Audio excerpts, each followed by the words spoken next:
Hello, fellow travellers. Hello, welcome in, welcome in.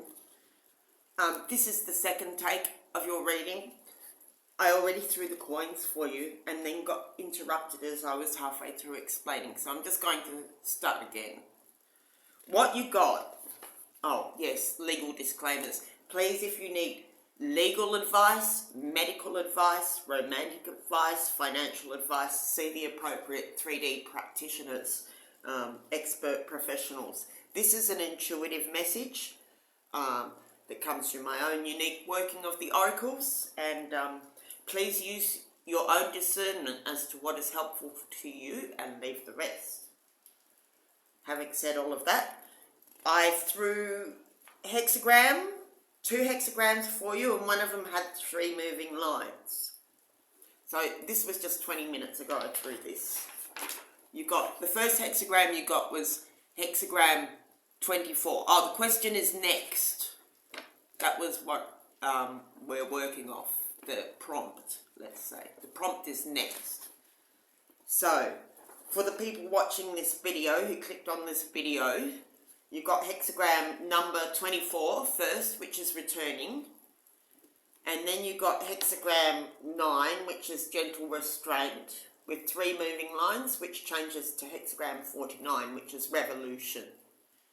So moving through the timeline, it starts here at hexagram 24, then hexagram 9, and then hexagram 49. Now, hexagram 24. Oh, before I tell you about the hexagrams, I'll just tell you 3 words I got yesterday morning for somebody. It was buddy system, billeting, and boots. Waterproof, snake-proof boots. Like long boots. And that's for somebody. Something to do with the climate crisis and the extreme weather events we've been having. Billeting may be necessary, or buddy systems or something like that. Something to do with disaster management. Anyway, so back to the hexagrams. The first hexagram you got was hexagram 24, which is returning, which is basically like, it's about going home or going back to the shop or returning to somewhere that you're familiar with. It could be going back to school, it could be going back to work, it could be returning to a project, returning to a loved one, or someone returning to you. It's returning to something familiar. It's returning to something familiar, and it's like a regular period of time. It refers to the solstices, so it's kind of like a once every 6 months sort of thing, or once a year thing. So it says, on the solstice you return and you close the gates for 7 days. Now that could be 7 actual 3D days, or it could be 7 cosmic days. It's just like a period of time. But it's kind of like stock take, basically. It's like doing your tax return or doing your spring cleaning, any of those kind of things, like where you go home. It could be like Christmas holidays, or school holidays or something like that. It's like it's an event that keeps recurring. It's something familiar. You're returning to it for a short period of time, and then you go out and continue on. It's kind of like a tumble turn when you're swimming laps. I don't know if any of you know what a tumble turn is. It's when you're swimming laps and you get to the end of the swimming pool, and then you turn over like this, and then you go the other way. So it's kind of like that. So some of you could be doing a stock take, or just a taking stock of your life, or of your project, a bit of accounting, a bit of revision potentially. Maybe it could be to do with the retrograde planets or something like that, but you're looking at something again, or you're returning to something familiar for a cosmic period of 7 days. And so during that 7 days, in the ancient books, it talks about the traders closing the gates and not trading and things like that. So it's just like a reset kind of a thing. It's like a little regular mini reset, and that can manifest in a lot of different ways. So then the next hexagram you got was hexagram 9, which is about gentle restraint or gentle taming. And it's about things like looking after seedlings or small animals or small children. It's, you know, just that gentle maintenance and sort of gentle, consistent, plodding kind of an energy. It's not a time of big expansion or big expenditure. It's a time for small, regular investments, mostly of energy, not so much money, although you may need to invest some money.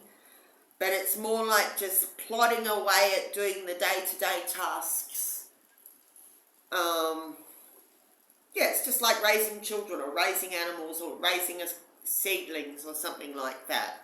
You've got a few moving lines in this, so we'll discuss that in a minute, because that's the crux of where the action's happening in this story here.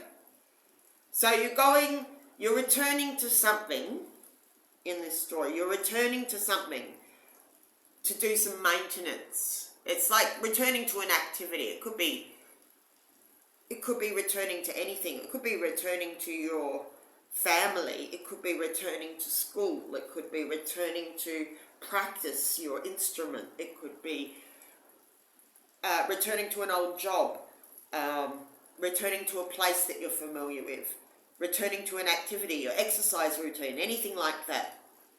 But it's about small, consistent efforts, and it's not a big expenditure thing. It's more like the saving part of the program. The bit where you gradually add pennies into the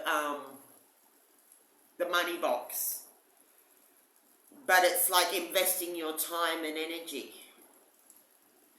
And then in this last hexagram, it's hexagram 49, which is revolution or skinning. It's like a snake shedding its skin. But this all happens because there's some kind of tension or argument or conflict of some sort where things just can't continue as they are. So they have to transform. Like in the old language, it talks about a change or a revolution, literally like the wheel turning, and one government overthrowing another or whatever. But it's more like a transformation, as the some of the later books explain. It's like things cannot continue. It's like an argument or something causes things to change permanently, to transform from one state to another. So that's the general trajectory. It's like returning to something familiar for a period of time, doing this nurturing, and then the revolution or the big change happens. So this bit in the middle, I'm imagining, is kind of a bit like, because it actually says that you're not supposed to be out fighting the battles or travelling at the moment. So it's kind of like when sailors can't go to sea, they repair their nets. Or, fishermen. I'm a vegan, so obviously I don't approve of that sort of thing, but just for the analogy's sake, I guess if you're a racing car driver and you can't actually drive at the moment, you could do some repair and maintenance on your car. It's that kind of thing. It's like,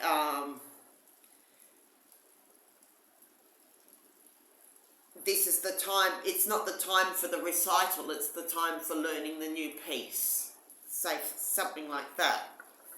And then later on, the time of the revolution comes. So it's like returning back to base to repair your nets and prepare for the revolution. But it's probably, because we're talking about an inner world journey here, it's possibly a transformation within yourself. I mean, it could be something that happens externally, But it could just as easily be something that happens within your own perception, like something changes within your own perception, or something changes in your life that transforms the situation. Although it could literally be an outside transformation. Anyway, I will read you the moving lines. I guess most of the action's happening here in the second hexagram, hexagram 9 with the moving lines, so we'll have a closer look at that. So you're returning to do this, basically. You're returning to something or somewhere or some activity or some familiar space, and that could be an internal space. It could just be an activity or an attitude or something like that. So you're going somewhere familiar, whether it be in your mind or in the 3D, to do this work here, which is in hexagram 9, which is about gentle taming. So we'll look at that more carefully. And I'll read you two different interpretations of the moving lines, because that's where the little nuances happen, okay, that give us the crux of the issue. So you're returning, you're going to do this work, and it's preparing for this thing that happens later, where there's some kind of two different forces come up against each other, and it causes a transformation to happen. Like, in an old interpretation, it could be that it's a change of government, for example, and, one force overtakes another. But in a more modern interpretation, it's like the both of them actually change each other and you get a whole transformation. So it could be either way.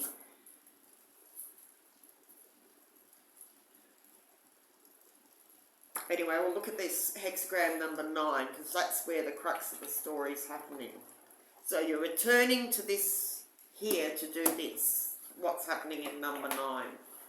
So number 9, we've got Lillian 2 here, Lillian 2's book.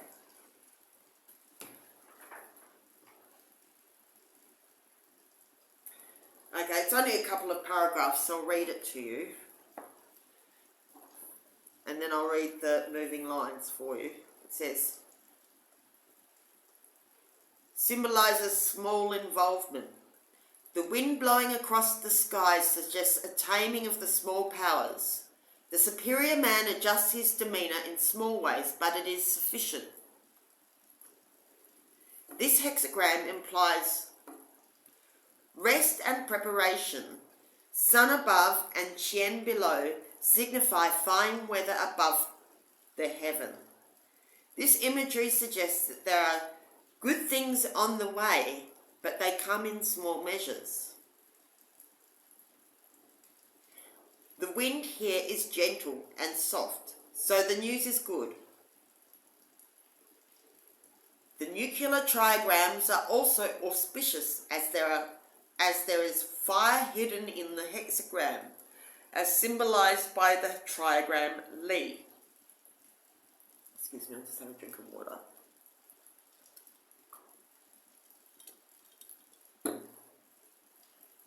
This indicates sunshine as well as a brightness and hidden yang energy. And the lower nuclear trigram, Shu, suggests a joyousness.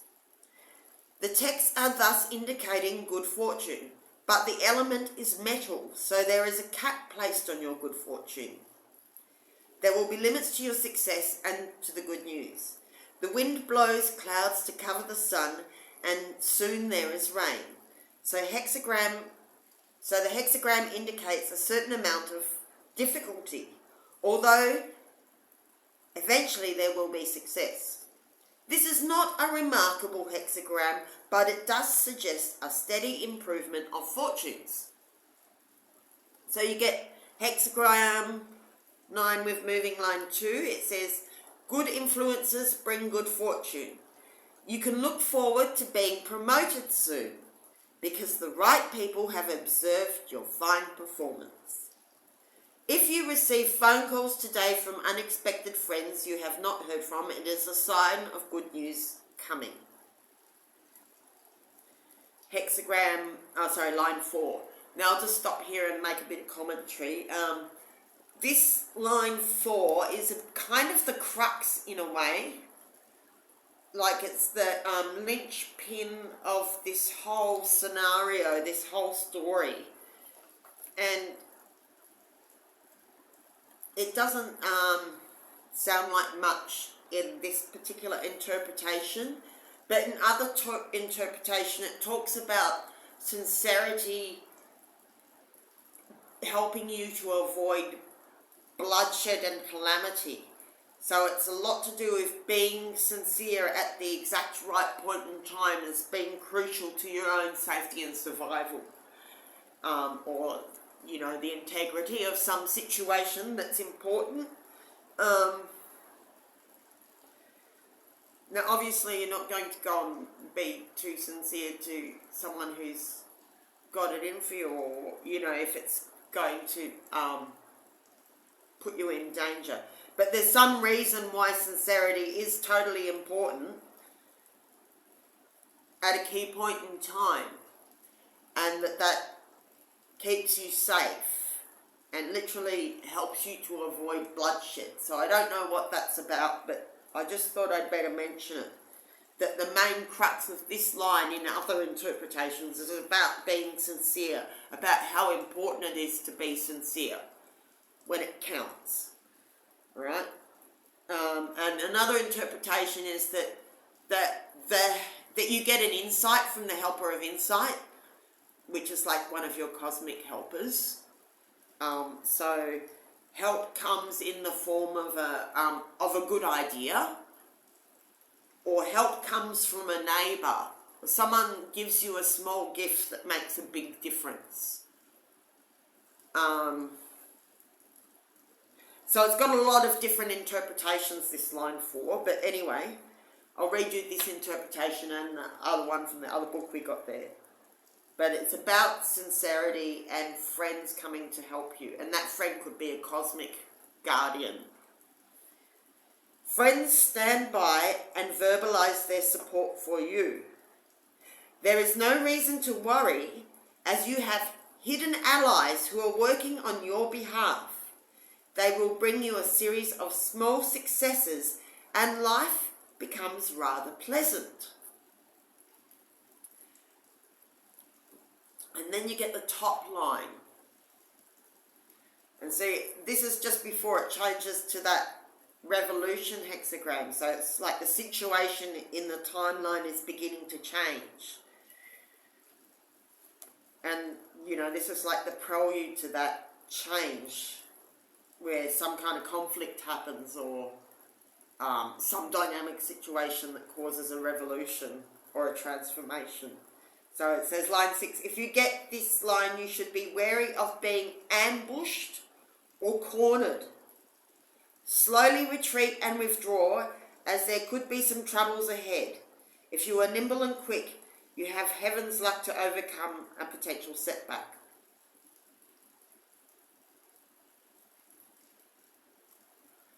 Alright, and the other interpretation of hexagram 9.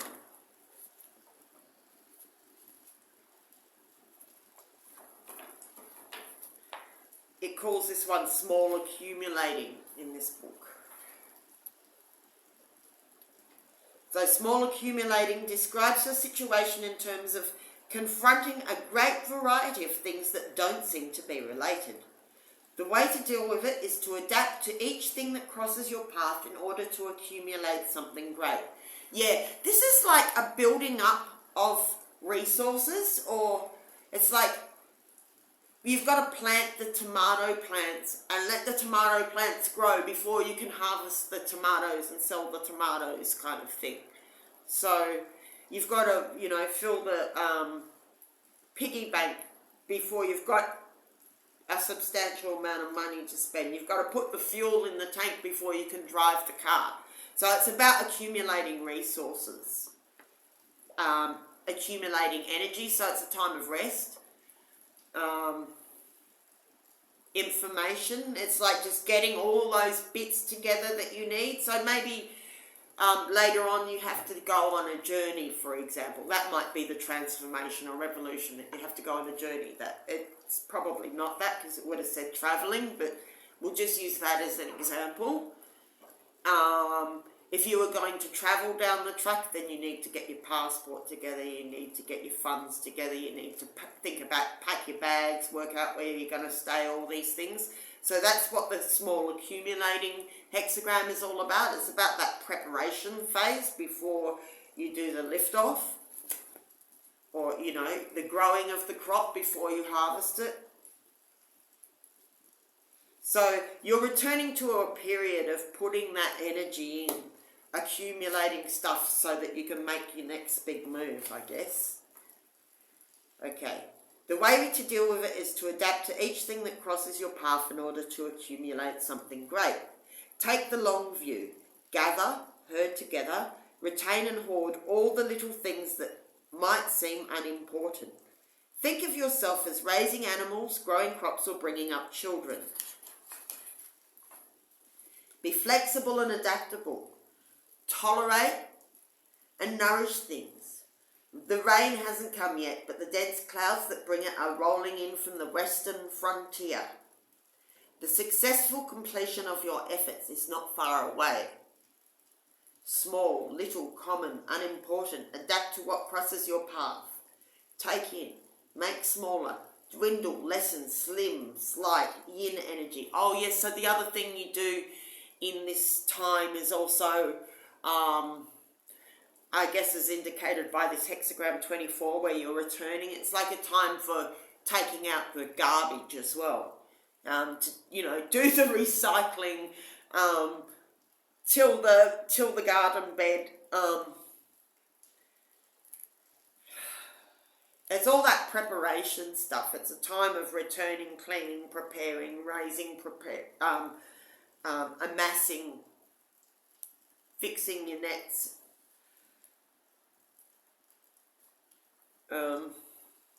Yeah, where are we? Gather, collect, take in, hoard, retain, control, restrain, take care of, support, tolerate, tame, train or pasture animals, raise, bring up, domesticate, be tamed or controlled by something. The ideogram portrays the fertile black soil of a river delta. The hexagram figure shows an enduring force accumulated through gentle penetration. Wind moves above heaven. Turn potential conflicts into creative tension. You need a place to accumulate things, because right now you only have a few. Right, so this could be something about storage too, or a workspace, a studio space, whatever it is, an office. You need a place a workshop where you can do your things. You need a garden bed if you're a gardener. If you're going to plant some new plants, then you need obviously to prepare the soil. It's all that kind of thing.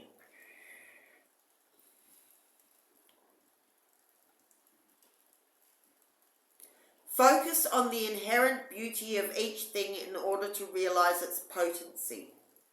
Above all, be flexible and adaptable. Persist in your efforts through gentle penetration and you will acquire a solid center from which to move. The rain has not yet come. Praise and let go of what you have now so the process can go on. The clouds are still spreading. It is not yet time to act. So we're getting this hexagram in the middle of your timeline here. So that's what you're doing in the middle. You return, you do this work, and by the top moving line, the situation begins to change into the hexagram 49.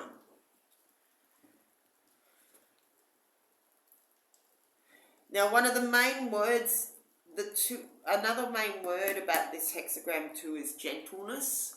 So whatever you're doing in this middle stage, you're doing it gently and persistently. It's just like gentle persistence over a long period of time. It talks about it's a time when you don't have a lot of resources necessarily. It's not a time of spending. It's a time of investing, like small, steady investments, not big, radical risk-taking. It's just It's quite a conservative sort of a hexagram, really. It's just like small, steady risks, small, gently accumulating, gently nourishing, gently protecting. So you get 9 at the second. Something important returns and you are pulled back to it like an animal on a rope. This generates, so that relates to your first hexagram. See how your first hexagram was return, and then you got that as a confirmation. So maybe you're not returning to something, maybe something's returning to you. It could be either way. But it's going to have, you're not going to be able to resist it, basically. For some people, this could be like, if they have children or whatever, that their kids come home and their focus goes straight onto the kids. Or, you know, the animal, you've got a pet and your pet needs attention and you have to pay attention right now. You can't put it off. It's something you can't put off. You have to focus on it straight away. So that's why it's saying you pull back to it like an animal on the rope. So something familiar is returning to you, or you are returning to something familiar, and you're just going to have to deal with it, basically.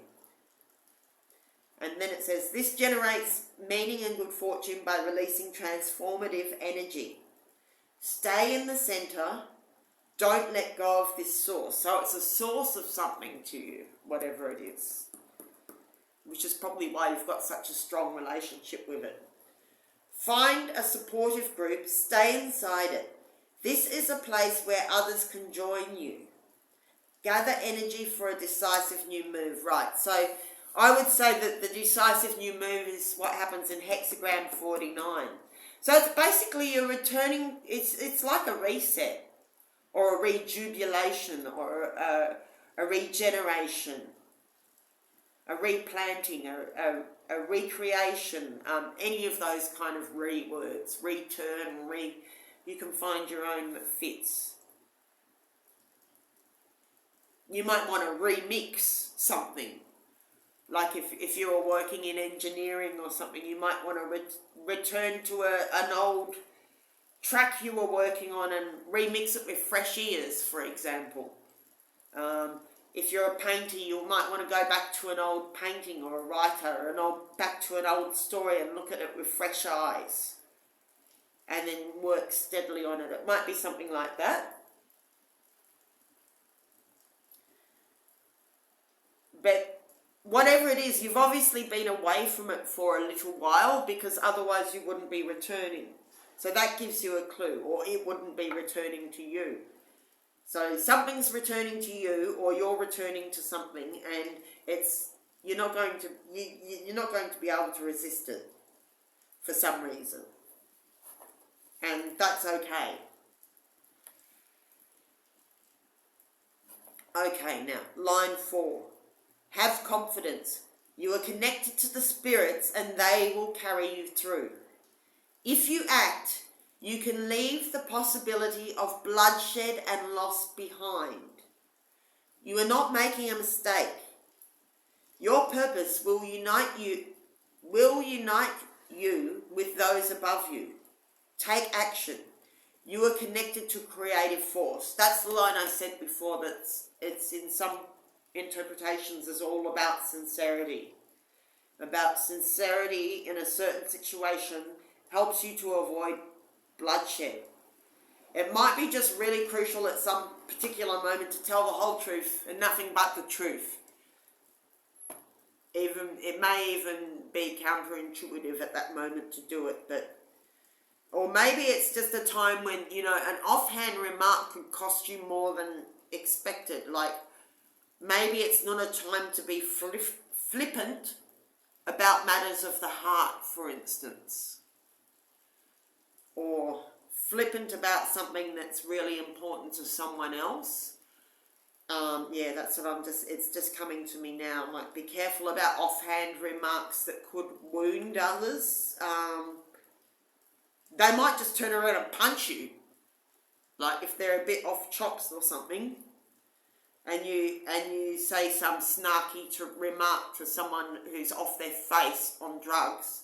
I should have probably not said that word, but let's say that they're not of right mind, and you say some snarky remark to them, they might just turn around and cause you bloodshed. So, or it could be, you know, if you're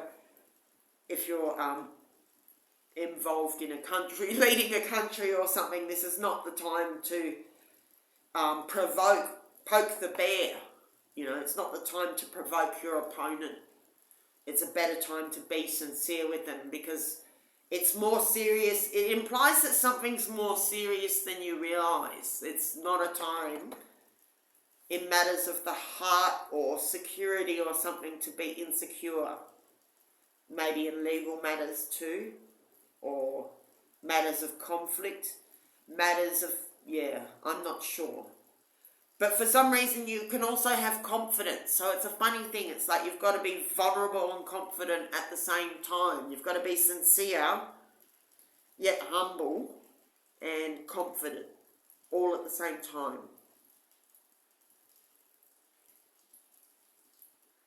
So it's an interesting, I sense that this line 4 and 5 is somehow the turning point in the story.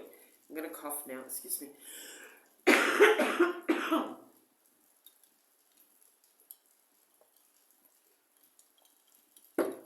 Alright, so line 6, 9 above there, it says, the rain has come, which it just has outside my window.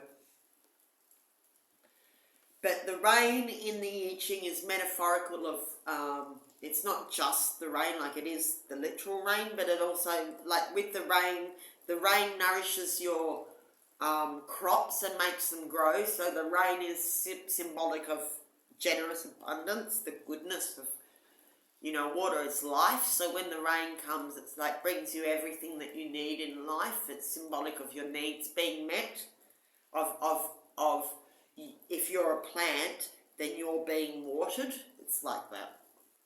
The rain has come. Stay where you are for now. You have honour, capacity, and the power to realise things. If you act as a wife confined to household duties, you will face difficulties. There is an angry spirit there, seeking revenge for past mistreatment. So maybe you're supposed to return to work. If I don't know. Sometimes it is just a bit contradictory like that. The line that jumps out to you is probably the line that, you know, the one that gives you that feeling is the one that you pay attention to. So stay where you are for now. You have honor, capacity, and the power to realise things. If you act as a wife confined to household duties, you will face difficulties. There is an angry spirit there, seeking revenge for past mistreatment. Use the image of the moon that is almost full. Don't go past the midpoint in anything you do. Right, don't go past the midpoint in anything you do. Okay, so that partly relates to that thing I was saying to you before about sincerity. How can I say this? It's like the person, like say for example, you could be too affectionate and that comes across as insincere too. Like, you know, when you say to someone, you know, I'm with you all the way no matter what, 100% or whatever, with no limits, whatever, that's not really sincere, because probably we all do have a point which we would go, no more, no, you've gone too far now. So there's something about that, about not going past the midpoint in anything you do, not overdoing it, basically. And that's to do with your sentiment as well. It's to do with hyperbole and over making your point. So I better not repeat myself. Okay, let's go on to the next sentence. Don't discipline or punish people, no matter how good your motives. Right, because we're in the hexagram of gentleness. It's all about gentle restraint. So it's an inappropriate time to be disciplining or punishing people. You possibly discipline yourself, but you can't do it to other people at the moment because it's too dangerous, right?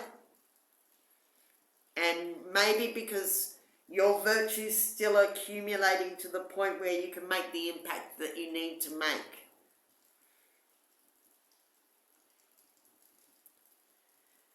So don't discipline or punish people no matter how good your motives. The power behind the situation is still amassing the capacity to carry you forward. Yeah, so it's like you're recharging your batteries, basically. It's like maybe you went through winter solstice and now the sun is starting to shine and charge up your battery.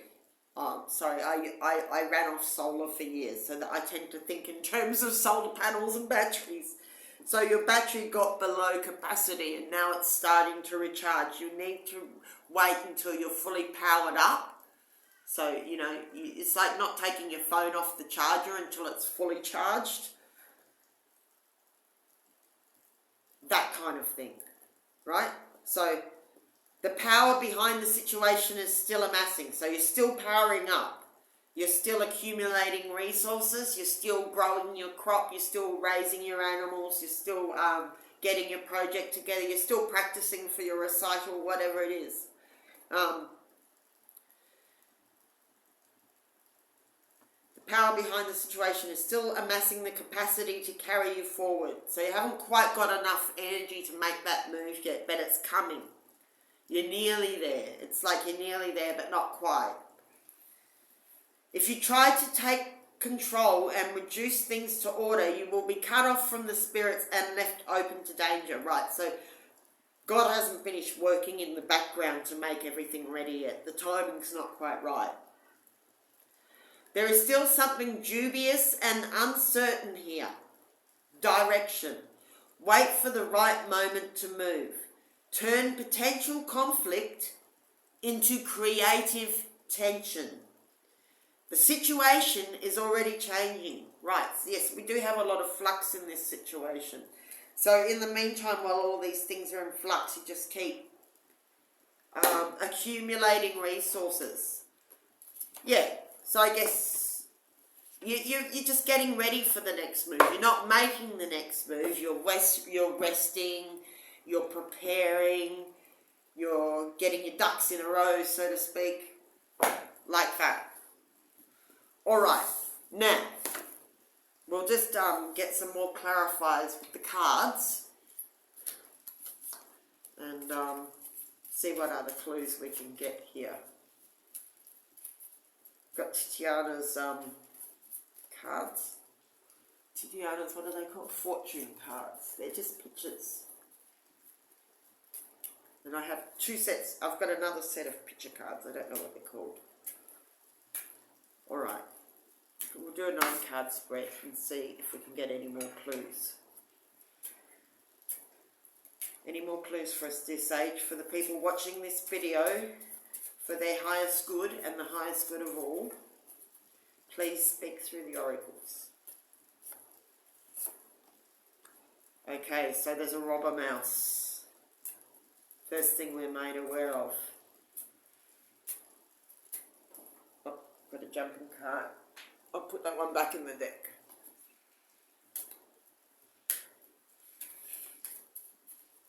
Okay, next. What do we need to be aware of this age?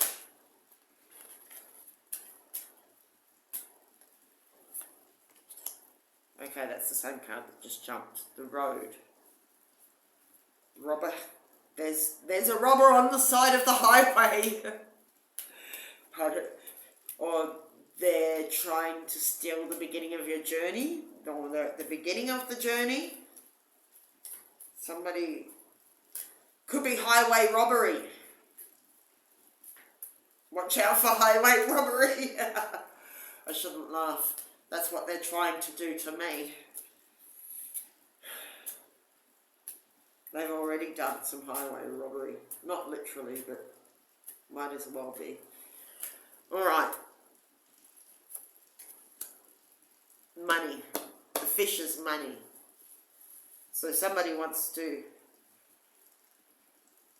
Okay, so the road leads to money, but there's a robber here at the beginning of the road. At the beginning of the journey towards your money, there's a robber mouse.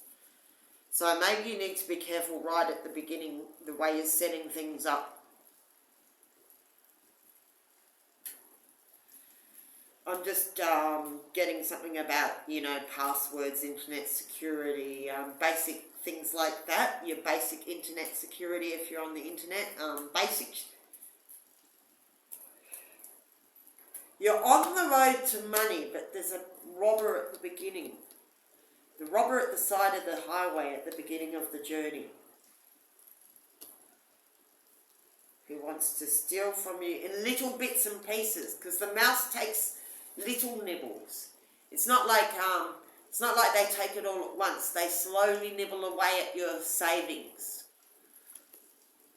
or they eat a hole in your cupboard, and then eat the corner out of every packet of food in there. So it's taking a little bit from here and a little bit from there. So you've got something subtly draining at the beginning of some journey towards wealth here that you need to be aware of. So maybe that's something you're going to look at this stock take or taking stock. Doing a security check, maybe upgrading your security. It's time for a bit of a security upgrade. Focusing more on the petty theft kind of end of things, not the big. It's more like little leaks. Where are the little leaks in money, or where somebody might be able to steal little amounts consistently from you? Yeah, I can think of. I've got an immediate situation in my mind that comes about that. Yeah. Our local tax man who just spends all the money on their own, feathering their own nest without helping the community. Conflict of interest. That's something that's, you know, it reminds me of in my own life. Okay, next slide please, Sage. What else do we need to know here? Okay, stalk. So there's a new beginning. And okay, see the mouse is, because the cards go down this way as well. So the mouse is trying to make a robbery at the beginning of your journey, or at the beginning of your new enterprise. So it's to be careful at your new beginnings, to start things carefully. That's what I'm getting. So if you're signing any contracts or whatever, you're like reading the fine print. If you're buying goods or whatever, you might want to make sure about the warranty or the terms and conditions of anything you get into. It's those kind of fine details. I'm getting that it's like, look at the details of these new beginnings, whether you're going on a financial journey, a literal journey, or somebody here might even be pregnant with this stalk here, or, pregnant with a creative possibility. So be careful of the robber mouse in your new beginnings. Make sure you set up your new, say if you're making a garden bed, if you're making a new garden, sorry, I'm always using gardening analogies because I can relate to gardening. You want to make sure that you've got the little wire down the bottom of your garden so that anacondas can't get under the fence and eat all your seedlings that you just planted, basically. So literally, or analogy speaking, tried to make a new word there, analogically speaking. Okay, who's in the centre? Show me the querent, please, in the centre of this reading. Where's our querent? Okay, the querent is anchored right now. Querent has put down an anchor, that's you. So you're in the dock. At the moment you're docked, or you've put down anchor somewhere. Alright? So you haven't left yet, you haven't started yet, whatever this, or you're going to have to anchor this new beginning in. Possibly.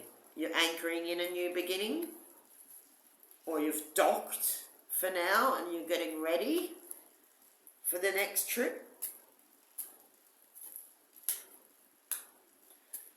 What else have we got here? Okay, so this is the book. This is about destiny. So there's a destined event here, and it's next to your money. It implies something good. So there's a good destined event next to your money here, despite this robber mouse trying to get to it. Okay, what else can we see, please? Okay, the mountain. Mountain is something big and still. I don't know what that relates to. The star. Oh, you're anchoring in your star power.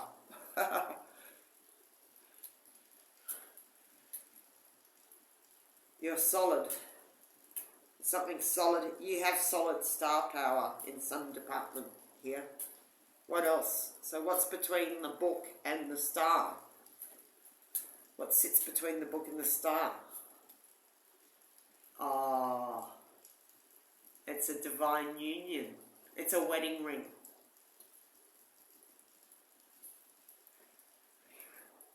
That's lovely. So there's just one thing really here in this reading that's a concern, and that's this robber mouse. Can you see these things? Can you see? So what have we got? The top line, we've got the robber mouse, the highway. So the robber mouse is at the beginning of the highway. Your fish, which is your money, is there on the highway. So you're heading towards the money, which is destined. And somehow a union, a divine union is a part. You're destined to a divine union. There's this funny thing here between the anchor and the highway. That's a bit go-stoppy kind of vibe. I guess at the moment, because this is the centre, this is you. You're anchored for now, but there's a trip in sight somewhere there. All right, let's get another layer. You're anchoring in a new beginning that's destined.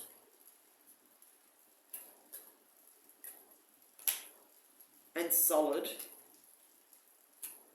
You're anchoring in your star power, which is like your north node, I guess. All right, what else have we got here? Tell us more about this robber mouse, please. Tell us about the robber mouse, dear sage, please. What does the collective need to know about the robber mouse? New beginnings. So they're going to try and take from your new beginnings. Are they going to try and take the... Let's get another clue, please. Another clue. So that's just confirming what I already said. See, the robber mouse is at the beginning of the road, and it's next to the stalk. So either it wants to steal your new beginnings, or steal something while the beginning is still vulnerable. Maybe scuttle your new beginnings, or put something in place in the beginning that leeches from you. So I think when you're starting your new accounts, your new jobs, or make sure to start things off on the right foot. Don't be too casual about the security details at the beginning. Don't be like, oh, Bob's your uncle. No, pay attention, I think. Because it's right here at the beginning where the robber mouse is.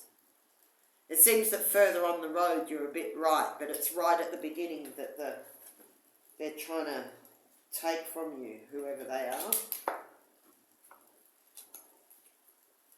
All these cards are all upside down. How did that happen?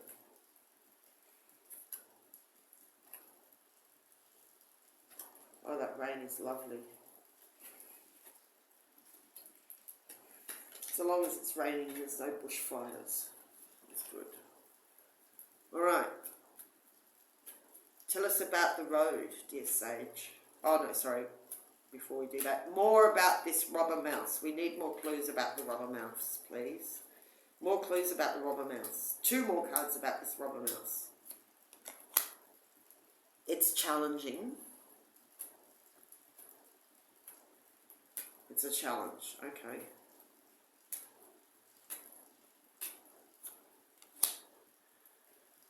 It's a power. It's a power challenge. It's a challenge to your power. They're going to try and rob you of your power, I think. Maybe. Or your confidence. Maybe that's why it said before in that hexagram 994, have confidence and be sincere. And then challenge you to take your power away, your feeling of empowerment. Don't let them.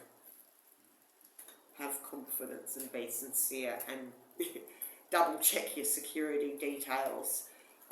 Check that you start things out on the right foot. Don't just let somebody wash over some little detail, because it might be more important than it seems. Okay, tell us about the road, dear sage. What's on the road? What's on the highway here? The journey. What does the journey include? Includes a lesson. Alright. You're taking lessons on the journey. Judgment. About your discernment, maybe. Or you're going to have to choose, because there's a split in the road, see? You have to decide which way you're going to go. It's the road. This is a road upon a road. I love it when the cards are consistent like that. So you go down the road for a while, and at some point you're going to have to choose to go left or right. And there's a lesson in that for some reason. Can you give us another clue about this journey, please? Ah, scandal. We had that card last time too. Alright. Somebody want to cause you a scandal? Alright. Well, we don't know what that is. But that's what you've got to look out for. So I guess you're going to have to be very alert and practice restraint and have eyes on the back of your heads so that somebody doesn't trick you here on this journey. You're going to have to use your discernment not to end up in some scandal or about some scandal. Maybe there's a scandal on the journey. It's not about you. Maybe somebody else is having a scandal, and you're going to have to just step back and use your discernment. Maybe there are hidden aspects to the scandal that's not immediately apparent. Maybe you don't get involved in other people's scandals. Tell us about the money, dear sage. Show us a few cards about the money. Oh, secret money. Keep it secret, maybe. Oh, keep it secret because people will be jealous. You've got jealousy there. What else? So somebody's going to be secretly generous with you. You will have to be quiet about it so people don't get jealous. People might be... And if you're very... you have to be careful of who you're generous with too. Like, it's encouraging you to be generous, but maybe not in such a way that makes people jealous. Tell us about this new beginning. Blocked communication. The communication came through upside down.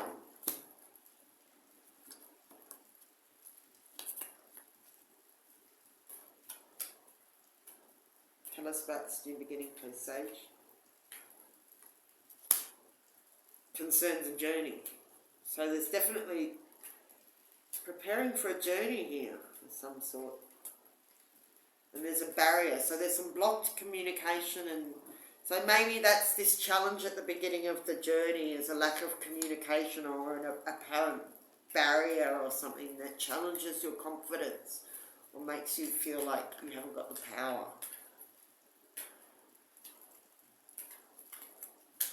But just keep accumulating, because so that's why it's, I think that hexagram 9 there is just saying just slowly chip away at it and you'll break through.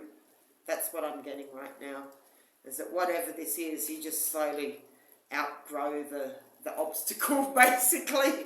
you just, you know, if you don't have enough money to book the flight, then you just save up. Or you just gradually, you know, work the money up. Okay, tell us about the anchor.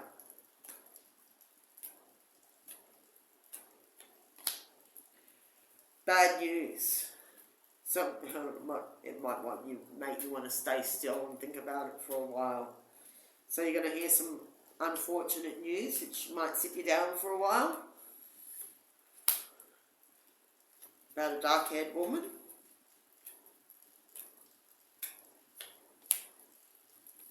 And the stranger.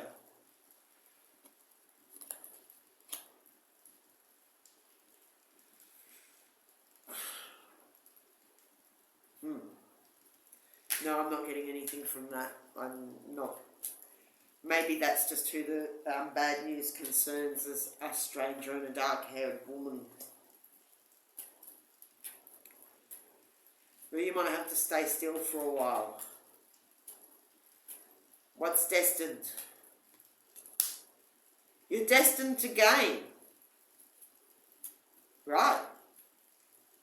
So this is just a temporary period of hardship, I think. It's like difficult beginnings kind of a thing. It's like a period of slow progress, slow but steady progress, where you feel a bit hindered by a lack of communication and circumstances beyond your control. But you are destined to overcome this and gain anyway, despite the robber mouse. Despite the scandal or the difficult choices on the journey, there's this hidden wealth here for you, and you're destined to gain. So I guess it's just part of the trials. So there's all this stuff going on around you, and you just plod on through it, I think. You're destined to break through at the end. And it's an ending. You gain from an ending. Maybe somebody else's ending is your beginning. Or ending brings you gain. Maybe something you gain by ending something rather than starting something. Okay, so there's an ending here somewhere that's destined, and it's connected to a gain. I guess some of you that could be an inheritance or something like that. Or maybe you leave some place or you sell something and you get money back from it. So there's a destined ending that has a gain attached to it. So I guess this is a bit of a waiting time, I guess. It's like, well, not waiting passively, it's like active waiting, getting prepared for an ending that's inevitably coming. And then you're going to be able to move forward quite rapidly. That's when that revolution comes, I imagine. So, what else about this ending? Don't be greedy. Once again, when the abundance comes through, don't lose your gentle restraint. Don't be greedy. Don't overindulge. Alright, so, about the mountain. What's solid here? It's sort of anchored in the corner here, this mountain. What's solid here? Doubt. Solid doubt. Maybe you have some serious doubts about something. Okay, this is not very helpful. Tell us some more. You have serious doubts about a reconciliation?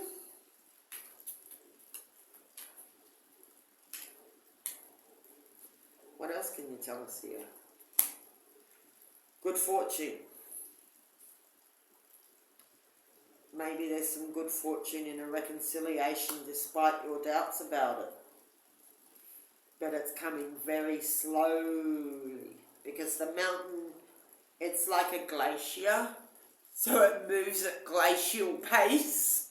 Maybe this reconciliation that you doubt it is leading to good fortune, but it's coming at a glacial pace.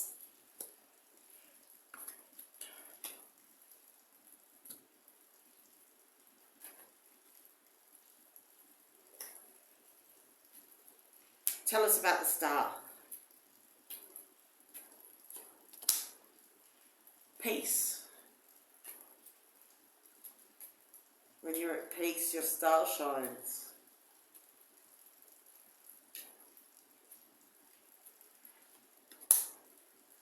You're going to troubleshoot. You're a troubleshooter. You will find peace. You're going to get through this.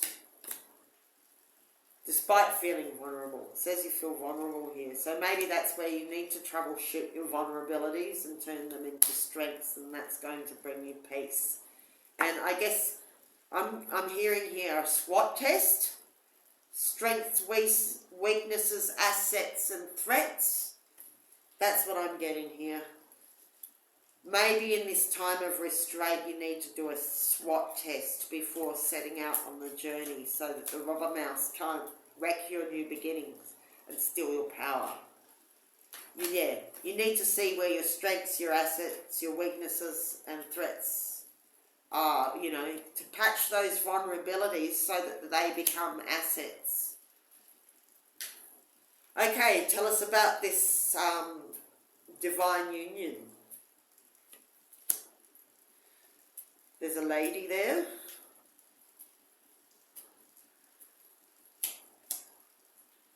It brings abundance. Okay, so your divine union brings you abundance. Yours, you know, this is basically marriage material here. That this is the last thing. The last thing that happens here is like marriage, a marriage, an abundant marriage. It doesn't have to be a literal marriage, but, you know, a divine union. I guess that could be a partnership. It doesn't have to be romantic. I mean, it traditionally means a romantic partnership, but it could be a business partnership. But whatever it is, it's a good one. And it's bringing you abundance, and it's destined.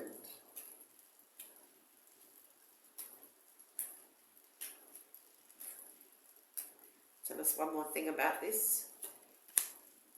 Surprise! Maybe you're going to be surprised how abundant and good it is. I like that reading. So it seems to me that all this time here in this gentle restraint hexagram, it's basically about setting out on the right foot and preparing for the next stage of your journey, so that you're not going to have your vulnerabilities milked by the rubber mouse. You're not going to lose power halfway through. You're going to go the distance. Your discernment's going to be on point, because there is obviously some drama halfway down the road here that involves some scandal and a lesson that your discernment is required. And maybe it's got something to do with this jealous, envious person here, or some secrets.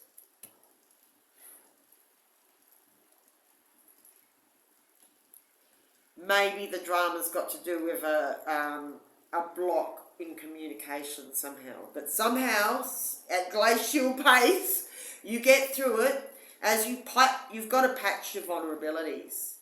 But I'm getting 2 meanings with this vulnerable card. Oh, no, 3. I'm getting 3 different ways it comes up. Okay, so 1 is about that line 4 in the hexagram 9 about being sincere. So it feels vulnerable to be sincere, but sometimes it's required to avoid bloodshed. Now, the second way I'm getting it is that your seedlings, your babies, your new creation is vulnerable and you need to protect it. And yeah, the third way is about patching the vulnerabilities so that they become strengths, so that you can feel at peace. So I think the way a lot of people in sports or something like that, they work is like, if they have a weakness in a particular skill, then they work on that particular skill that they're most weak at until it becomes their strength.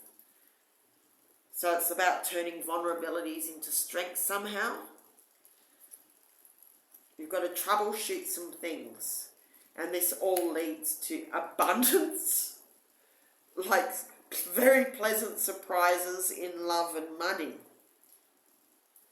But there's a lot of discernment, troubleshooting, preparedness, getting through these communication blocks and stuff at the beginning.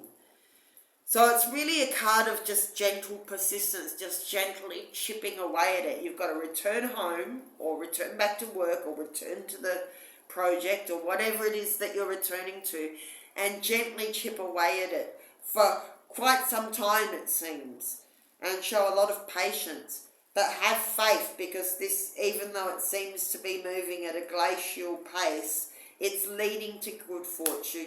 You are going to patch the vulnerabilities, troubleshoot, and reach this peaceful North Node place. And it all ends well. It all ends well, my collective. It's just a lot about preparedness in this, and, you know, so I guess it's like, if you're setting out on a journey, it's about making sure you've checked your oil and water and your tyre pressure, your brakes, your steering, your wheel alignment, all of that kind of stuff, metaphorically speaking. And probably literally speaking, you know, making sure that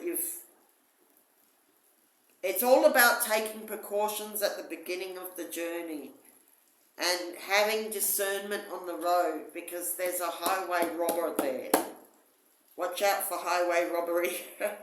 And if you take all the precautions and just chip it away at it slowly, proper preparedness, proper accumulation and powering up, make sure you're at full power before this inevitable revolution, transformation, argument, conflict or whatever that is here in hexagram 49. There's some there's some skin shedding at the end here, or a revolution or a transformation. So it's all preparing for that. And I'd say that's going to bring you your abundance and everything. But it's all about preparedness. This is a time for taking stock, training your little tomatoes to grow up the trellis, teaching the kids their toilet training, whatever it is. It's all those, you know, it's all those little annoying jobs, basically. I mean, they don't have to be annoying. If you accept that that's where you're at and just whistle while you work, you should be fine, and you're leading to a happy outcome. This is all very good. I'll throw the coin, the dice, just for one last thing to say. Overall, for our collective, overall, near future, something lost is found. That's going to help you on your journey and your preparation. So it's a time of preparing for some big transformation. Take your time, collective. You may not have the full resources just yet. Yeah, it's a time of accumulating. You're basically in the savings phase. You're not in the spending phase. So keep putting those pennies in the piggy bank, because the revolution and the time is coming, but it's not here yet, but it will be here soon enough. It's on the board, you're just not quite there. There's just a bit more preparation to do. So enjoy that, my collective. You have a wonderful day, or evening as the case may be, and I'll check in when I check in next. Till then, happy happies.